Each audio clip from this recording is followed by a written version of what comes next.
It's just that's the way it is. And so this world is it's very specialized, very unique. Yeah, that's why you belong in it. So do I. There you go. Okay.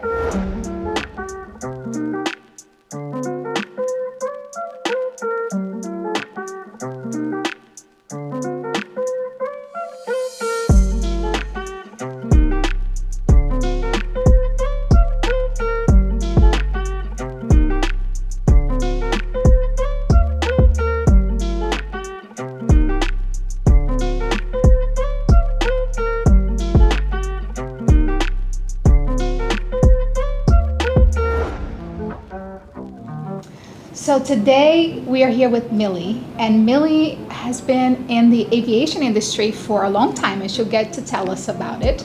But because we want to educate some of our clients that have landed in wealth and are looking to potentially buy a plane, and a lot of people may want to know, okay, so if I want to buy a plane, what does that look like? And a lot of questions that we don't have the answers for. So we're here with this amazing woman, Millie. And Millie, so why don't you tell us your name, what you do, so the audience can get to know you? Sure. So first of all, thank you, Luciana, for coming up to see me. A big fan of yours since we met a couple of years ago.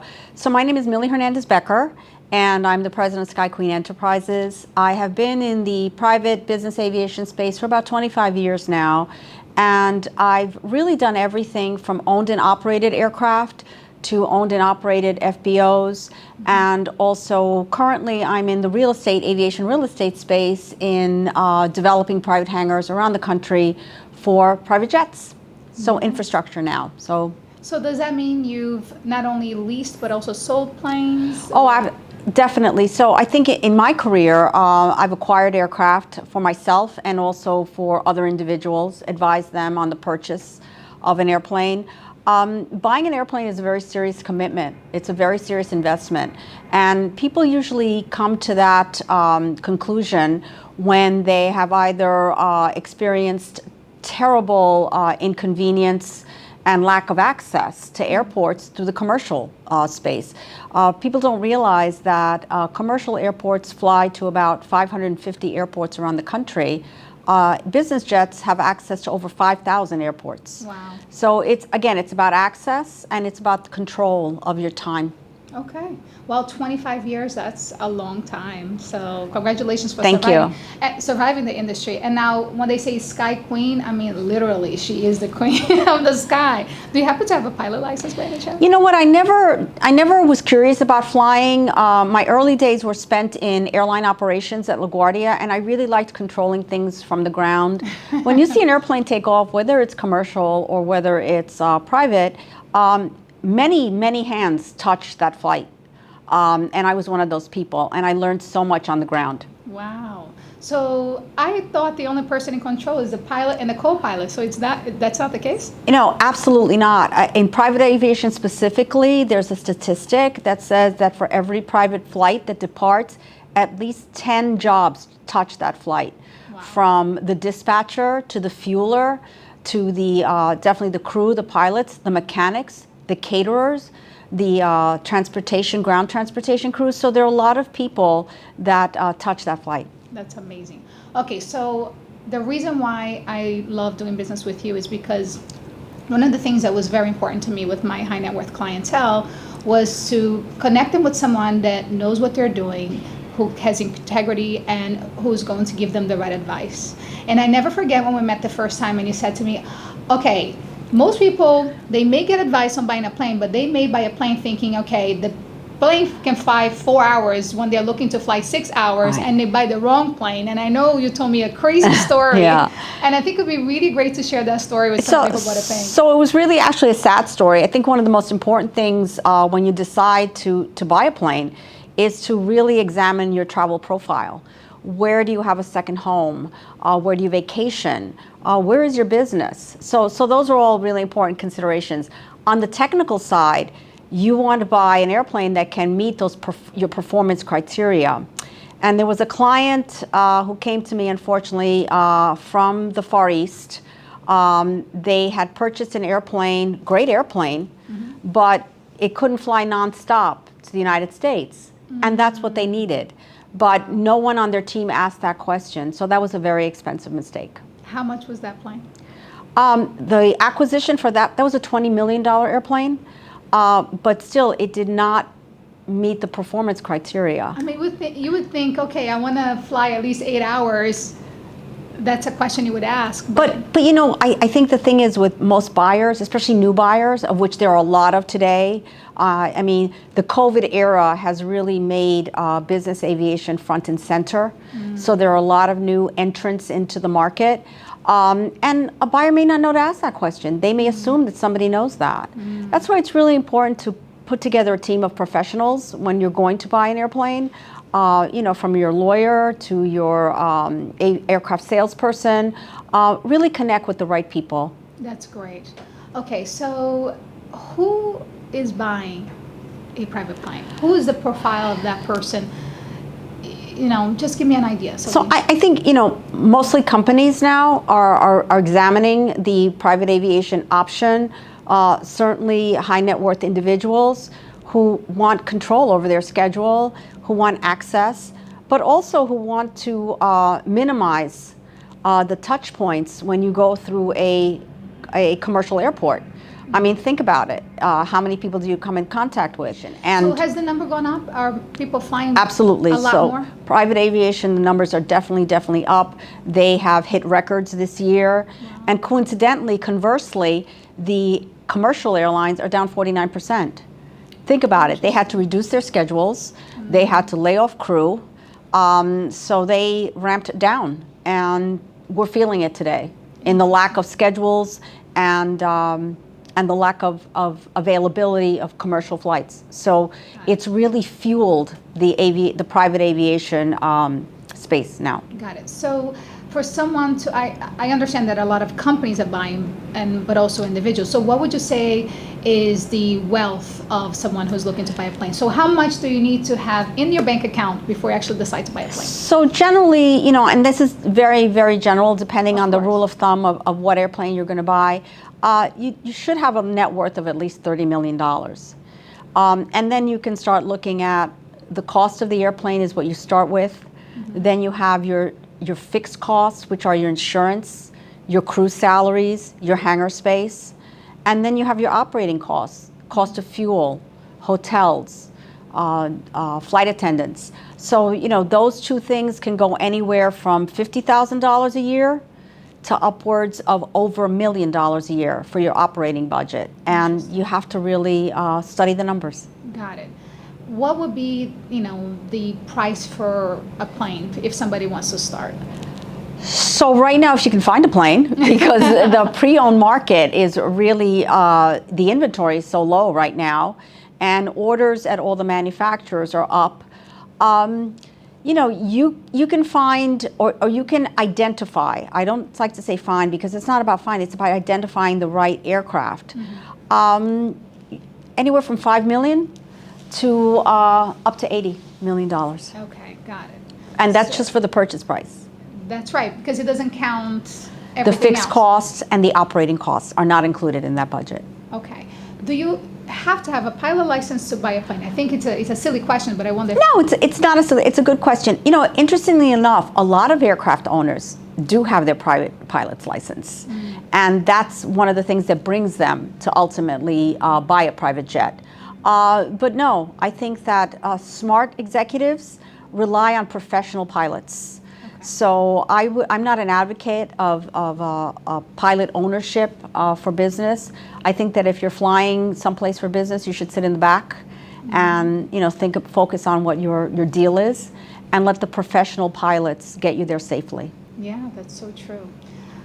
What would be the range of the carrying cost for a plane? And I know it depends on what kind of plane you have, if it's a small plane versus a bigger plane, but what would be an average? So if you take out the debt service for the airplane, I think you're looking at, again, I said between a budget of at least $50,000 on the low end, maybe that's a turboprop, to well over $1 million a year, maybe up to $3 million a year to operate a Gulfstream or a Global. And those are the big boys. in our space. So tell me about that, because obviously when it comes to cars, everybody knows if you're buying a Mercedes versus you're buying a Ferrari, there's a difference. Can you educate us a little bit about that? Like, what would be, an entry-level plane versus the big boys, that it's just like the Ferrari of airplanes? So I think that if you're starting, you keep using the entry level. I think if you're starting, let's just say Gulfstream, for example. They just announced yesterday their Gulfstream 800. Before that, they announced the Gulfstream 700. These are incredibly efficient, beautiful machines that people use to make their lives more manageable, more convenient, and accomplish more. So they're time machines, they're tools for people. I think that if you were going to look at, say, two city pairs of Florida and New York, you might want to start with a G200 or a G280. And that's an airplane that will certainly get you there in style, get you there safely, and it's a good investment. Because at the end of the day, the resale value on these airplanes is very, very good. And our G2, is that G200. Is that for Gulfstream? And then on the Bombardier side, because we don't want to leave them out, beautiful airplane, the Global 7500, very popular luxury jet. Start with a Challenger 300. So each of them have their own models, if you will. Okay. So, start with the website, look on there, and see what you like. Is there also, I'm assuming you can buy a new or pre-owned. I'm assuming that's always better to buy brand new, right? It depends on your tax situation, and it also depends on the availability of the pre-owned. The issue with new is that you have to put in an order and you have to wait. So you buy a position for that, and so you wait. And the advantage with pre-owned is, you can close in 60 days and have the airplane. I see. That makes a lot of sense. Okay, so what would you say is the most important advice for someone who's looking to buy a plane? That, you cannot miss this, what's something that you have to know? I think if you're looking to buy a plane, you probably know somebody who has a plane. Ask them. Pick their brain. Ask them who their team was. Don't be afraid to speak to people about it. Gather your information, and then start putting together a team. As I said, talk to your accountant. Okay. Talk to your attorney. How are you going to structure this? Okay. And then once you decide to move forward, identify a professional salesperson that can help you identify the right aircraft for your mission. And that's really, really critical. Are there any tax benefits of owning a plane? There definitely are tax benefits, especially if you're in the real estate space. I'm not a tax attorney, so I don't really speak to that, but there definitely are, and you can educate yourself about that. Got it. So you said you need an accountant, a lawyer, a salesperson, a friend that knows about. Yeah, and start with your friend. Start with your friend or acquaintance or somebody, and ask them. How did they do it? Did they have any pitfalls? Educate yourself. Got it. I remember a friend of mine, he has a yacht, it's a 3-bedroom, and we went to, I think it was Nantucket. And I said, okay, I'm gonna pay for the gas. And it was $1,200 to fill up the gas. So I'm very curious, on average, what is the cost to fill up the gas tank for a plane if it was $1,200 for a yacht? Well, I think that, oil is up, especially this week, today. Retail price for a gallon of jet fuel is well over $7. Okay. And that's retail. That's so jet fuel is different than car fuel? Oh, yes, jet fuel. Interesting. Absolutely, jet fuel. It's treated differently. It's different. So it's about $7. I mean, planes have come onto this ramp. They've taken 3,000 gallons if they're going overseas. So wow. You can do the math. That is a lot. Okay, that's why it's important to have $30 million in assets to be able to buy a plane, because it's very expensive. And what about parking at a hangar? What is the... So that's also an interesting question, and that should be also part of your plan when you go to purchase, is where am I going to park this airplane? Mm-hmm. And I think that you start doing your research. Most people want to park it near where they live or where their office is, because that eliminates having to reposition the airplane. Mm-hmm. But that costs a lot of money. I mean, rents in the New York area are upwards of $75 per square foot for an airplane. So just very, back of the envelope, Gulfstream 650 is 10,000 square feet. Is that annually? Annually, yeah. Okay. So that adds up to well over $500,000 a year just to park the airplane. Interesting. If you Okay. can find the space. That's another thing. There's a 'cause- scarcity of space that is something that, the industry has talked about for a long time. Airports are now recognizing that and looking to develop general aviation hangars. Yeah, because you have to come to a place like this Exactly. to park your plane. Similar to how you park a boat in a dock, you have to have a place to park your plane. And also the line crew is very, very important because they have to pull the airplane out, they have to get it ready. One of my clients, Sky Harbor, is building private use hangars around the country in major markets, growth cities. We're in Nashville, Miami, Opelika, Houston, Denver, and Phoenix. And the company is building these beautiful, again, private use hangars, one airplane, one owner, and they have their own line crew. So you never have to wait for fuel. You never have to wait to be pulled out. It's a different experience. It sounds like the next level of... It is. Private jet ownership is the next level. So you have your own private jet. What about your own private hangar? So it is the next level, very much so. Now, some people say private plane, some people say private jet. What's the difference? So you could have a private plane, but it could be a turboprop. So like a King Air, for example, like the company Wheels Up, they started with King Airs, and that's a turboprop airplane, a jet engine with propellers. So you don't really call a King Air a jet, you call it a turboprop. So it's more about category. Okay. There are other airplanes like a piston airplane that, again, doesn't take jet fuel. It's just a different category of airplane. Okay. Got it. Okay. So is there an easy way to understand the difference between the two? Other than just, unless you really understand? Well, I think it is easy. I think if it's big and it has propellers, it's a turboprop. If it's small and doesn't have propellers, it's a piston airplane. There's no mistaking. You know a jet when you see it. When you look on the ramp and you see you know a jet. Is it because it has the two turbos? Yeah, the turboprops. So those are like the King Airs, and those are they're actually the workhorse of the industry. They're very popular, and they're like an SUV. Okay. And the private jets, when you look at it, how do you know? Because, well, the size, first of all, Usually it's and a there much are no larger plane? propellers. Does not have propellers. That's Okay. a really big distinction. When you look at the engine, there's no propeller in front of it.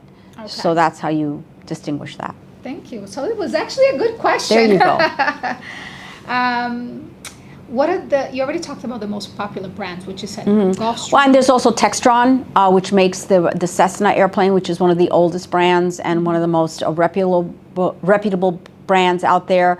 You have the Pilatus, which is a single engine turboprop. Again, this is more technical, but I would say Gulfstream, Bombardier, Textron, and also Embraer, which is a Brazilian manufacturer. Oh, and yeah, yes, go there you go. Brazil. Go Brazil, very successful in the space, and they've really done very well with all the categories. They have an airplane called a Phenom that is an entry-level jet, if you will. That would be an entry-level jet, and they go all the way up to the Lineage, which is a global airplane. So there are many models and lots to choose from. I heard that you can actually buy a plane with $1 million. Is that a lie? That there's Depends even on planes what for plane. Like less than $1 million. Yeah, I don't know what plane. And again, it depends on the age. If you're looking to buy a 40-year-old airplane, I'm sure you could find it. But I wouldn't recommend that. There's better ways to spend $1 million. Yes, yes. And I remember someone came to me and said, hey, can you help me sell my plane? But I think the plane was built in 1982. And every person I went to, they said, no, I wouldn't even, you have to pay me to get the scraps, to get rid of the scraps. Yeah, and that's what you can do. And sometimes the airplanes do go that way. You know, they're sold for But parts. I was shocked. I mean, it was still flying. It was still working very well. Why wouldn't that be worth something? It just isn't in the market. It just, airplane is measured in hours and time. So the more time it has, the less value. It's just like a car. When you drive it off the lot, the longer you own it, the less value it has. It's the same principle. Interesting. Yeah, because once you have over 100,000 miles in a car, it's like, see, that car is very, very old. I'm assuming it's the same with the planes. But it also, you also have to factor in how the airplane's been maintained. How many owners has it had? What kind of maintenance program is it on? This is a very, very technically intense business. And again, my advice to anybody going out there to think about purchasing a plane is do your research, do your homework. Yeah. My uncle is actually a mechanic for American Airlines. Okay. So I know there's a lot that goes into maintaining that plane. Mm-hmm. And it's so important because if you don't do it right, it's dangerous, right? There's no almost in aviation. You got to get it right every time. Wow, that's amazing.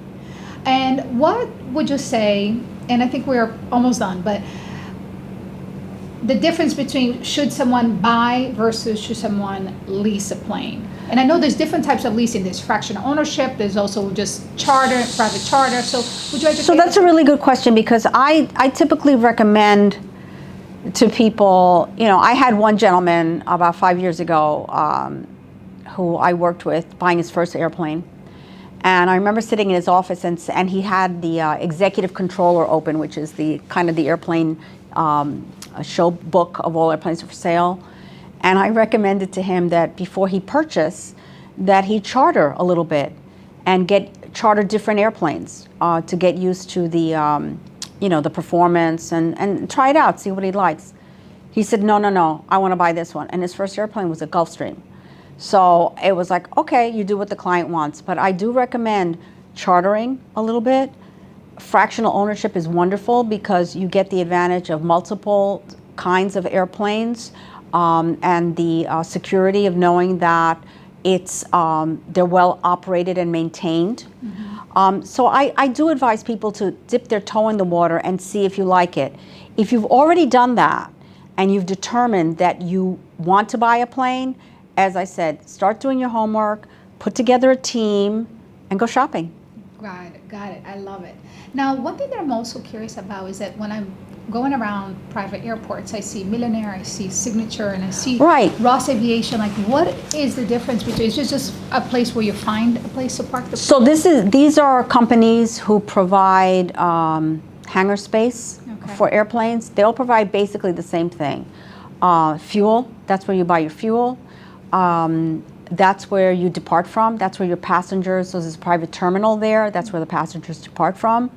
And that's where the airplane lives. It's where the airplane lives. So these are called fixed-based operators. Signature is the largest in the country. They have, I think, over 200 bases. And again, they're very experienced at this. And that's their line of business. That's all they do. Interesting. I mean, this one where you work out of is gorgeous. This is a tremendous facility. Again, this is Millionaire. My office is here. And Roger Woolsey, the owner, put a tremendous amount of thought and passion into the design of this building. He wanted this to be a place where nobody wanted to leave. Like when the pilots come here, they don't want to leave. There's a golf simulator here. There are all kinds of amenities for the pilots. Because at the end of the day, the pilots are the FBO's customers. That's who makes the determination of where they buy the fuel and where they park the plane. Interesting. So the actual owners of the planes ever come to this lobby? They go right straight to the plane. They go straight to the plane. Yeah, and that's another argument. Like, why build a Taj Mahal? But at the end of the day, they do have occasion to go through here. I mean, I had a politician once whose flight was canceled due to snow. We sat for 7 hours in a conference room in an FBO. That was interesting.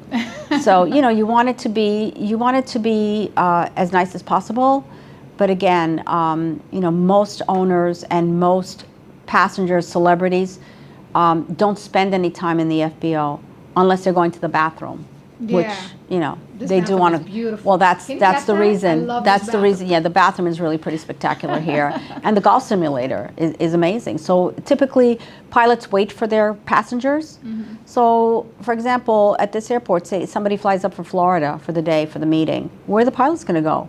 They sit here and they wait, so they can play golf. They can have a latte downstairs. The amenities are really for them. That's great.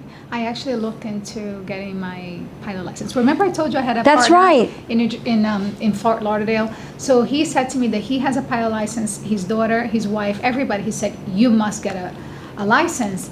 And so I looked into it. And I thought it was interesting because they actually give you a trial that you can go in the plane and see how you feel, because most people will probably be petrified because it's a small plane where you start. And so he was telling me how it works, and it takes several months, and the cost is not that much. It was like $12,000 or something to get the license. But then I said, wait a minute, but then once I have the license, then I have to have a plane to fly. Because honestly, how cool would it be if I just take the plane and fly my clients from Florida to New York? Because everybody's going back and forth, you know. First of all, I think there are companies that have done that in your space.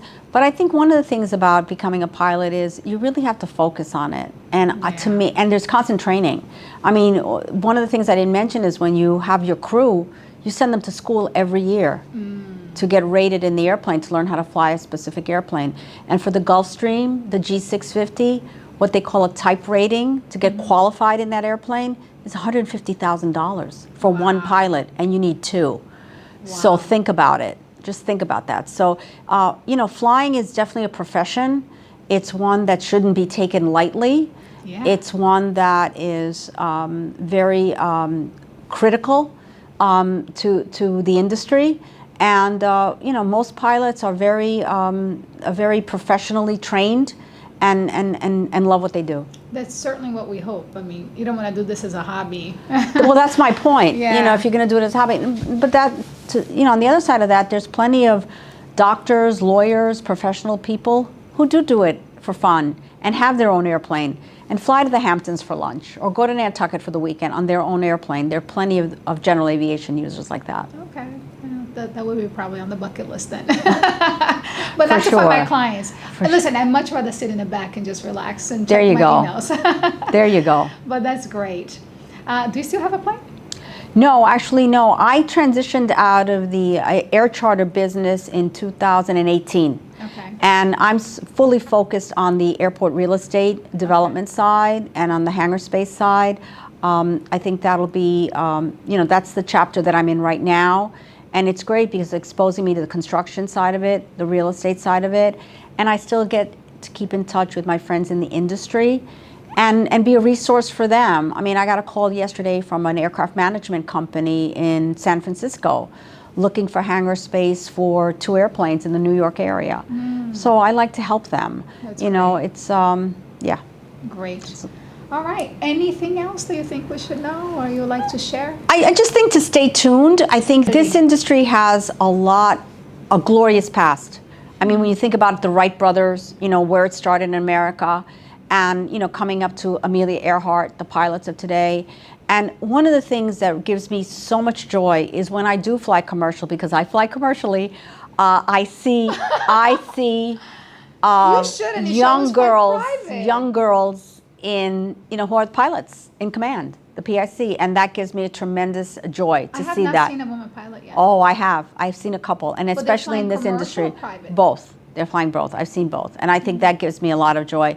And again, what's coming in this industry: urban mobility, electric airplanes, more shared charter. There's a lot. You think that's important? You think It's coming, and I think it's incumbent on airports and cities to think about their infrastructure and how they're going to manage it for this new wave of aviation equipment that's coming out. So are there any electric planes yet that already exist? They're being developed, yes. That would be very cool. But that would require a lot of energy. Is that a good thing? Yeah, the jury's out on that. Oh, how much does it cost to actually like be a part of a charter? You said a person should like, you know, basically test it out by going on different charters. How much does that cost? So it depends on the plane. You know, it's just like, are you renting a Camry, or are you going in a Range Rover? So it depends on the plane. So it's anywhere from $900 an hour to $10,000 an hour. And that's how the cost is calculated. Yeah, that comes with the pilot though, right? Absolutely. Okay. Yes, it does come with the pilot. What about, I've heard of empty leg. So that's another interesting category. So again, the scenario there would be airplane flies from Palm Beach to White Plains and drops off its passenger. Now it has to go back. It's got an empty leg. So what companies have done very well in the last couple of years is they advertise those empty legs. So if that flight would cost $10,000, it might cost you $5,000.